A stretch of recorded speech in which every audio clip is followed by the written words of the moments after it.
Morning routines are outdated and they do not work, and here's why.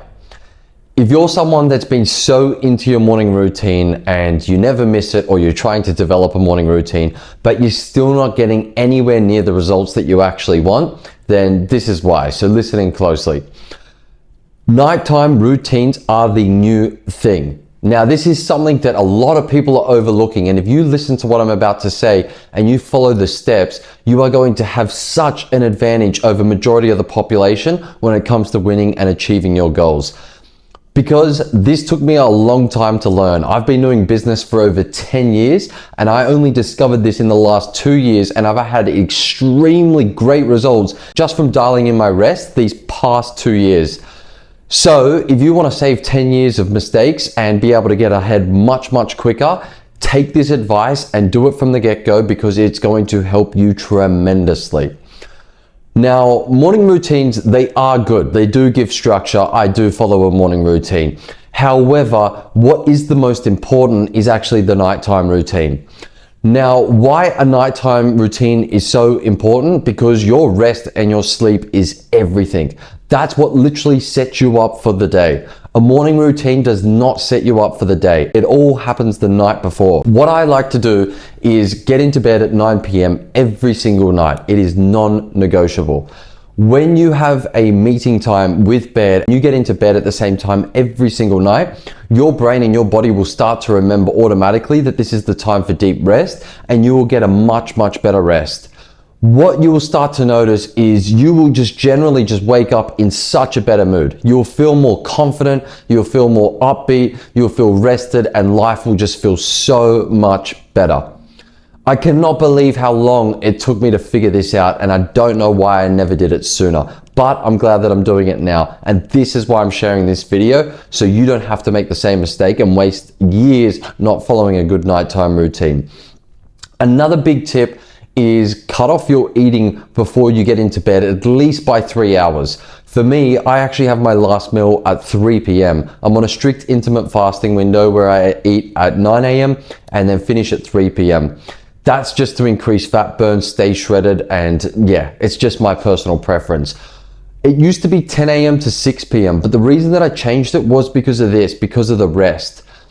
The earlier that you can have dinner and stop fluids, you will go into a much deeper rest. I used to be incredibly socially anxious, wake up with crazy morning anxiety, crazy brain fog, but this happens at a bare minimum now, just because I'm dialing in the rest. So it literally gets rid of 90% of your mental problems. When you wake up in the day, you can breathe and you can actually just enjoy that morning routine a lot more. It's like soon as you wake up, you're actually ready to rock. So you don't even necessarily need a morning routine. The morning routine just gives you structure and helps you get set up for the day. I'm telling you this right now. It is the most effective thing, and do not sleep on it, pun intended. This will take you so far. You will notice that it won't only increase your workflow, it will also increase the quality of your relationships, the quality of your life altogether. One big thing that I got taught from a mentor was actually identify yourself as a professional sleeper. I always used to say to people all the time, I'm a terrible sleeper. I've never been a good sleeper. Never did I realize how much power my words and thoughts were actually having. Once I actually flipped the script and actually started to identify myself as a professional sleeper, all of a sudden I actually just started sleeping much better. So when you get into bed at 9 p.m. or whatever time that you set for yourself, make sure you do that every single night. And just please do not use your phone while you're in bed. That's going to stimulate you when you're scrolling. It just takes away from your serotonin, and it's just going to set you up with a shocking sleep. You've literally just got 30 minutes before you go to bed to just not use electronics. You need to do this. You've got to remember, you've only got one of you. And this is what someone said to me a long time, because I've been known for someone that just works extremely hard. I go back to back, just finishing task after task, wanting to build business after business, traveling the world, living a great life. Once upon a time, someone said this to me, you've only got one you, so you really need to look after you. So you've only got one you, so you really need to look after you. And how do you look after you?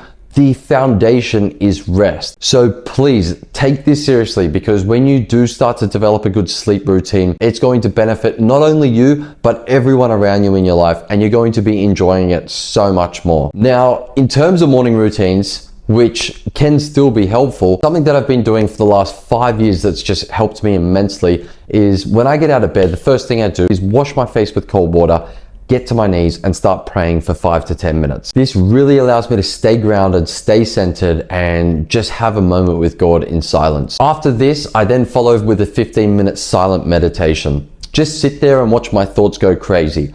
Every single morning, it's the same thing. Your brain's ticking, saying, you got to do this, do that, be here. I just watch all of it and I just don't react to it, because the more that you learn how to respond and not react is going to give you a much calmer state of mind, which is going to allow you to get much, much more done. After doing the meditation, I then actually start to control my thinking. Now, something that's really important and really valuable here that you want to understand, thoughts, when you think of thoughts in words, it's not that powerful. That actually can just be mental activity. We actually think in images. That's a proper thought. So after the meditation, what I like to do is just control my thoughts for 5 to 10 minutes, actually just putting those thoughts and those images in my head of what I want to attract that day. Trust me, when you do this, it will change things immensely. You'll notice that once you start to just imagine people being nicer to you, you go walking into the gym feeling better, everything will start to shift. It's because you've only taken 5 or 10 minutes to control your thoughts at the start of the day. Once this is done, I'm ready to rock. However, I do like to jump in a cold shower because it's just something that wakes me up. It's something that makes me feel fresh. And then after that, it's straight into work. Monday to Saturday, day in and day out.